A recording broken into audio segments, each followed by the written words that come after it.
11 देसी कट्टा के साथ 2 अंतर्राज्य तस्कर गिरोह का सदस्य गिरफ्तार। पुलिस को शहाबुद्दीन की तलाश। पूर्णिया पुलिस को अहम सफलता मिली है। मंगलवार की शाम कोलकाता जाने वाली बस से 2 हथियार तस्कर के पास से 11 देसी कट्टा बरामद किया गया है। गिरफ्तार युवक मोहम्मद रिजवान और शेख अनवर कोलकाता शहर का रहने वाला है। दोनों युवक को जिले के भवानीपुर प्रखंड निवासी मोहम्मद शहाबुद्दीन से हथियार की डिलीवरी मिली थी। मोहम्मद रिजवान की पृष्ठभूमि आपराधिक रही है। गिरफ्तार युवकों के पास से 29,000 रुपये भी बरामद हुआ है। बहरहाल पुलिस शहाबुद्दीन की तलाश में जुटी हुई है। फिलहाल पुलिस गिरफ्तार अभियुक्तों पर विधि सम्मत कार्यवाही करते हुए न्यायिक हिरासत में भेज दिया। एचबी स्टार 24 न्यूज के लिए पूर्णिया से हारुल आलम की रिपोर्ट। पूर्णिया पुलिस को एक गुप्त सूचना मिली थी कि पश्चिम बंगाल से कुछ अंतर्राज्यीय हथियार तस्कर यहाँ पे पूर्णिया में हथियारों का एक कंसाइनमेंट लेने के लिए आए हुए हैं। तो उस गुप्त सूचना की जानकारी प्राप्त होती है एक विशेष टीम का गठन किया गया अनुमंडल पुलिस पदाधिकारी सतर के नेतृत्व में, और उसके अलावा अनुमंडल पुलिस पदाधिकारी धमधा को भी अलर्ट मोड में रखते हुए इन लोग के पीछे लगाया गया। तो उसी क्रम में हम लोग को ये जो 2 अभियुक्त पकड़ाए हैं मोहम्मद रिजवान और शेख अनवर, इन लोगों ने यहाँ पे एक स्थानीय अपने सोर्स से 11 देसी कट्टे प्राप्त किए थे, जिसको लेकर के वो लोग कलकत्ता जा रहे थे। तो इसको हम लोग ने टेल करके यहाँ पे जो एटियाना बस से लोग जा रहे थे, तो एटियाना बस स्टैंड के पास सहायक थाना क्षेत्र अंतर्गत उन लोग की कल गिरफ्तारी करी है। इन लोग के पास से लगभग 29,000 रुपये और 11 देसी कट्टे की रिकवरी हुई है।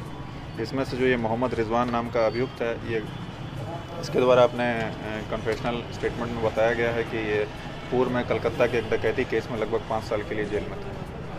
ये हथियार कहाँ से ला रहे थे और कहाँ का बना हुआ ये हथियार जो है यहाँ पे पूर्णिया में एक लोकल इनका सोर्स था, जो कि स्थानीय मतलब बिहार राज्य में इस तरफ सीमांचल एरिया में हथियारों की सप्लाई करने के लिए मुंगेर से प्रोक्योर करता था अपने अन्य सोर्स से। उसके बाद जो है वो प्रोक्योर करके जो उससे लोग संपर्क करते थे, खरीद करके वो उनको बेचा करता था।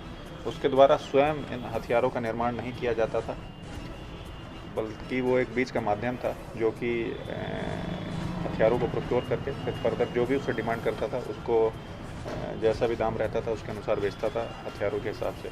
जनरली ये स्मॉल आर्म्स में ही डील करता था और स्मॉल आर्म्स ही उपलब्ध कराया जाता था। इसके पीछे से हम लोग काफ़ी समय से इसको हम लोग काम भी कर रहे थे, तो प्राप्त सूचना अंतर्गत इस पर हम लोग ने कार्रवाई की। उसके लिए भी कंटिन्यूसली रेड छापेमारी की जा रही है। हम लोग इसके जितने भी बैकवर्ड और फॉरवर्ड लिंकेज हैं उस पर हम लोग काम कर रहे हैं। पश्चिम बंगाल से भी जिसने इन लोग को पैसा दे करके भेजा था उसके बारे में भी हम लोग को जानकारी प्राप्त हुई है। तो निश्चित रूप से वहाँ भी हम लोग जा करके उस संबंध में वारंट प्राप्त करके उधर पश्चिम बंगाल जो शहाबुद्दीन है जो इन लोग को हथियार प्रोवाइड करता था, शहाबुद्दीन की गिरफ्तारी के लिए भी रेड छापेमारी की गई, परंतु अभी वो वर्तमान में फरार है। उसके अलावा शहाबुद्दीन किस प्रकार से वो उसका फर्दर मुंगेर वगैरह में क्या लिंक्स है उस पर भी हम लोग वर्कआउट करेंगे। ये पूर्णिया का रहने वाला है, भवानीपुर थाना। कुछ दिन पहले जो कस्बा में गिरफ्तारी हुई थी उससे इसका लेना देना नहीं। जैसा मैंने बताया, लोग पश्चिम बंगाल से हथियार लेने के लिए आए थे, जो उस समय वाला एंगल था उसका इससे कोई मतलब नहीं। ये लोग पश्चिम बंगाल से इन लोग को 15 हथियार की डिमांड थी। 15 हथियार लेने के लिए इन लोग की बात हुई थी, परंतु उनको 11 ही उपलब्ध हो पाए थे। ये लगभग जैसा इन लोगों ने बताया, प्रत्येक हथियार को लगभग ये 4,500 से 5,000 की दर से लोग खरीदते थे, फिर वहाँ पे ले जाके इसका ये लोग प्रयोग करते। तो ये लोग हथियार खरीदने आए थे और इनको 11 हथियार उपलब्ध हो गए थे, जिसके समेत पूर्णिया पुलिस के द्वारा इन लोग की बस स्टैंड से गिरफ्तारी की गई। सर, बंगाल में तो अभी इलेक्शन है मई में, अप्रैल मई में, तो क्या ये इलेक्शन से जोड़ा जा सकता है, जोड़ा जा रहा है, या कोई विशेष काम के लिए लेके जा रहा था लोग, ये सब या कोई बहुत बड़ी घटना घटने के लिए? अनुसंधान का विषय है कि इसका अंतिम प्रायोजन क्या था इन लोगों का इन हथियारों को ले जाने के पीछे। तो डेफिनेटली उस पर हम लोग वर्कआउट कर रहे हैं कि लोग किस प्रायोजन से लेकर के जा रहा था। जो फर्दर हम लोग को लीड्स मिले उस पर हम लोग काम करेंगे।